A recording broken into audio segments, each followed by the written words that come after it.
रंगी अशोक खराच्या सांगण्यावरून ज्या महिलांना मुलं झाली आहेत, आता त्या महिलांचे नवरे हे DNA टेस्टसाठी जात आहेत. रुपाली पाटील ठोंबरे यांनी हा सकाळीच मोठा गौप्यस्फोट केला. अशोक खरात यांनी एक मोठ्या प्रकारचं जे होतं ते मार्केट चालवलं होतं. या मार्केटमध्ये आमदारही होते, अधिकारीही होते आणि सर्वसामान्य लोकही होते. अशोक खराच्या गावातील लोक सांगतात की आम्ही या बाबाकडे जात नव्हतो, पण त्याच्या सांगण्यावरून अनेक लोकांना मुलं झाली आहेत. आता जसजशी अशोक खराचे व्हिडिओज बाहेर येत आहेत, तसतसे त्या महिलांच्या नवऱ्यांनाच मुळात संशय आहे की ही मुलं आपली आहेत की अशोक खराची. या पलीकडे जाऊन तृतीय पंथासोबतचा नरहरी झिरवळांचा व्हायरल झालेला व्हिडिओ. मी तुम्हाला खूप मागे घेऊन जाणार नाही, मात्र मागच्या 2-3 वर्षांमध्ये अजित पवारांच्या ज्या मंत्र्यांचे राजीनामे पडले त्यांची कारणं काय होती ती समजून घ्या. पहिला राजीनामा धनंजय मुंडेंचा पडला. वाल्मिक कराड आणि संतोष देशमुख हत्या प्रकरणात वाल्मिक कराडात गेला. वाल्मिक कराडचा जवळचा व्यक्ती म्हणून धनंजय मुंडेंचा राजीनामा घेतला गेला. पण त्या अगोदर करुणा मुंडेसुद्धा अशाच पद्धतीचे आरोप धनंजय मुंडेंवर लावायच्या आणि त्याच टायमिंगमध्ये शरद पवारांचं एक स्टेटमेंट बाहेर आलं होतं की धनंजय मुंडे नावाच्या या गृहस्थाला मी कोणकोणत्या प्रकरणातून बाहेर काढलं हे माझं मलाच माहिती आहे. अशा लायकी नसणाऱ्या माणसांवरती मी बोलत नाही. अर्थात धनंजय मुंडेंचे जे काही कारनामे होते ते सगळे कारनामे शरद पवारांना माहिती होते. शरद पवारांसोबत असताना धनंजय मुंडेंच्या या कारनाम्यांना शरद पवारांनी त्यावरती पडदा टाकला आणि त्यानंतर अजित पवारांनी ते काम केलं. मात्र शेवटी वाल्मिक कराडच्या मुद्द्यावरून धनंजय मुंडेंचा राजीनामा पडला. दुसरा राजीनामा पडला तो माणिकराव कोकाटेचा. त्यांना जुनाच एक प्रकरण जे होतं ते भोवलं. मात्र रमीच्या मुद्द्यापासून ते वादात आले आणि तेव्हापासून वादातच राहिले. तिसरा राजीनामा पडला रुपाली चाकणकरांचा. पुन्हा बाईचा मॅटर, लफड्यांचा विषय, असेच मुद्दे समोर आले. चौथा राजीनामा पडू शकतो तो नरहरी झिरवळांचा. विषय काय? पुन्हा बाईचाच मॅटर. आता तृतीय पंथासोबतचा व्हिडिओ आणि त्याच तृतीय पंथ व्यक्तीसोबत आणखी अनेक आमदार, अनेक मंत्री दिसून आलेत. म्हणजे एकट्या नरहरी झिरवळांचाच व्हिडिओ नसणार आहे, अनेकांचा असणार आहे. पण झिरवळांनी विरोध दाखवला, पटेल आणि तटकऱ्यांना विरोध दाखवला म्हणून झिरवळांचा व्हिडिओ बाहेर काढला असावा, अशा प्राथमिक चर्चा होताना दिसतायत. आता या सगळ्या गोष्टी बघितल्यानंतर कालपासनं रुपाली चाकणकरांच्या विरोधात असो किंवा सुनील तटकरे, प्रफुल्ल पटेल यांच्या मनमानी विरोधात असो, सुनेत्रा पवारांनी एक स्टँड घेतलाय.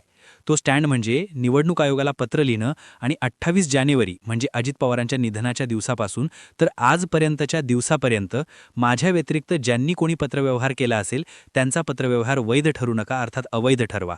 माझ्या व्यतिरिक्त हे अधिकार कुणाकडेच नाही, हा मेसेज सुनेत्रा पवारांनी पोचवला. त्यांच्या या निर्णयाचं स्वागत राष्ट्रवादीच्या कार्यकर्त्यांनी करायला हवं होतं, आमदारांनी करायला हवं होतं. मात्र त्यांच्या या निर्णयाचं स्वागत करण्यासाठी कुठलाही आमदार पुढे आला नाही, कुठलाही कार्यकर्ता पुढे आला नाही. याचाच अर्थ असा की सुनेत्रा पवारांना फक्त कठपुतळी म्हणून बसवलं गेलं होतं. आम्ही म्हणू त्या नाचणीने त्या नाचतील या हिशोबाने त्यांना तिथे बसवलं आणि याच सगळ्या मनसुब्यांवरती आता पाणी फिरतंय की काय अशी एका गटामध्ये धास्तुकती आहे. आता सुनेत्रा पवार जर त्यांच्या मूळ ओऱ्यामध्ये आल्याच असतील, अजित पवारांची जागा घेणारच असतील, निर्णय क्षमता आपल्याकडे आहे हे दाखवणारच असतील, तर मग पहिल्यांदा रुपाली चाकणकरांचा महिला प्रदेश अध्यक्षपदाचा राजीनामा घेतलाच पाहिजे. जर हा एक निर्णय सुनेत्रा पवार एक महिला म्हणून घेत आहेत तर सुनेत्रा पवारांची महिला उपमुख्यमंत्री म्हणून बनलेली इमेज आणखी उंचावेत. जय पवारांची जी अधुरी राहिलेली पत्रकार परिषद आहे ती पत्रकार परिषद जर त्यांनी पूर्ण केली तर सुनेत्रा पवारांनी स्टँड घेतलाय असा त्याचा अर्थ होईल. आणि त्यामुळे या सगळ्या घडामोडींसाठी रुपाली चाकणकरांच्या राजीनाम्याचा निर्णय सुनेत्रा पवारांना घ्यावाच लागणार आहे. मी पक्षाची राष्ट्रीय अध्यक्ष आहे, मी पक्षाची सर्वेसर्व आहे आणि जिथे महिलांवर अन्याय होतो तिथे कोणीही कितीही जवळचा असेल तरीही मी त्यांना सोडणार नाही, हा मेसेज आता तरी सुनेत्रा पवारांना द्यावा लागणार आहे.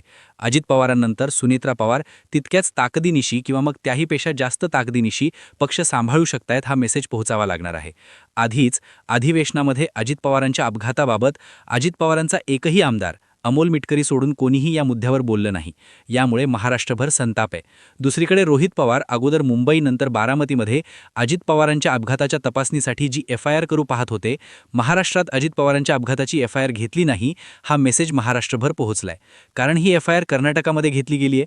भूतो ना भविष्यती अशा पद्धतीचा मेसेज पोहोचवला जाईल की महाराष्ट्राचा उपमुख्यमंत्री अपघातामध्ये गेला, मात्र त्या अपघाताची पोलिसांनी FIR घेतली नव्हती.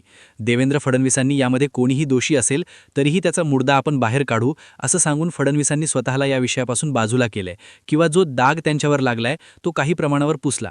पण त्यांच्या मागे ज्यांनी हा विषय लावून धरायला पाहिजे होता त्या अजित पवारांच्या पक्षातून कोणी हा मुद्दा उचलला नाही, त्या मुद्द्याला तेवढी व्हॅल्यू दिली नाही. याचाच अर्थ भविष्यात याचे वेगवेगळे परिणाम दिसतील आणि सुनेत्रा पवार डिसिजन घेऊ शकत नाहीयेत. सुनेत्रा पवारांना तिथे फक्त बळीचा बकरा बनवला गेलाय. सुनेत्रा पवारांना कठपुतळी म्हणून वापरलं जातंय. हे जे मेसेज आता जनमानसांमध्ये पोहोचतायत हे मेसेज पुसण्यासाठी सुनेत्रा पवारांना ठोस ठोस भूमिका घेणं गरजेचं आहे. रुपाली चाकणकरांच्या मुद्द्यावर बोलणं गरजेचं आहे. रोहित पवारांनी लावलेल्या आरोपांवर बोलणं गरजेचं आहे. तिकडे नरहरी झिरवाळांचा व्हायरल झालेल्या व्हिडिओवरही बोलणं गरजेचं आहे आणि पटेल तटकरे यांच्या संशयाच्या मुद्द्यावरही बोलणं गरजेचं आहे.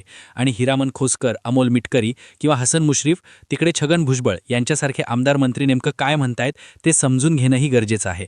कारण एकटे पटेल किंवा एकटे तटकरे महाराष्ट्रामध्ये सत्ता स्थापन करू शकत नाही. तुम्हाला सत्तेत यायचं असेल, तुम्हाला आहे या पदावर टिकून राहायचं असेल, तुम्हाला मंत्री व्हायचं असेल तर एक एक आमदार गरजेचा असतो आणि त्यामुळे प्रत्येक आमदाराच्या मताला किंमत आहे हा मेसेज सुनेत्रा पवारांना द्यावा लागणार आहे. तिकडे अतुल बेनके म्हणाले, जुन्नरमध्ये आम्ही दोन्ही राष्ट्रवादी एकत्र म्हणून लढणार, आम्हाला बाहेरचं घेणं देणं नाही. तिथे सुनील तटकरे म्हणतात, मी पक्षाचा अध्यक्ष आहे, मी ठरवेन तसं. अतुल बेनके म्हणतील तसं नाही. हिरामन खोसकर म्हणतात 70% आमदार मिलिनीकरणाच्या बाजूने आहेत. तटकरे म्हणतात तो त्यांचा व्यक्तिगत निर्णय. वरिष्ठ पातळीवर आम्ही या सगळ्या गोष्टींवरती काल सुनेत्रा पवारांनी निवडणूक आयोगाला लिहिलेलं पत्रच उत्तरे आहे की मी सोडलं तर बाकी कुणाच्याही पत्राला आणि आपल्या भाषेत सांगायचं झालं तर कुणाच्याही मताला व्हॅल्यू देऊ नका, अशाच पद्धतीचा मेसेज निवडणूक आयोगाला सुनेत्रा पवारांनी दिला. आता रुपाली चाकणकर, नरहरी झिरवळ आणि येत्या काळामध्ये पक्षातील भूमिकांबाबत थेटपणे सुनेत्रा पवारांना बोलावं लागणार आहे. आणि राष्ट्रवादी काँग्रेस हा पक्ष याआधी काका पुतण्यांनी सांभाळलाय, आता एक महिला सांभाळते आणि ती किती सक्षमपणे सांभाळू शकते याचा मेसेज द्यावा लागणार आहे. तुम्हाला काय वाटतं या सगळ्या घडामोडींकडे? अशोक खरातला जे भेटले ते सोडा, पण जे वेगवेगळ्या व्यवहारांमध्ये अडकलेत, ज्यांचे हात आणखी दगडीखाली गेलेले आहेत, त्यांच्यावरती सुनेत्रा पवारांनी पक्षांतर्गत तरी काहीतरी कारवाई केली पाहिजे की हे राजकारण आहे, यावर व्यक्त व्हा. मुद्दा व्हिडिओ आवडला असेल तर जास्तीत जास्त लोकांपर्यंत जरूर शेअर करा आणि असेच माहितीपूर्ण व्हिडिओ पाहण्यासाठी आपल्या ठळक बातम्या या यूट्यूब चॅनलला सबस्क्राईब नक्की करा. धन्यवाद.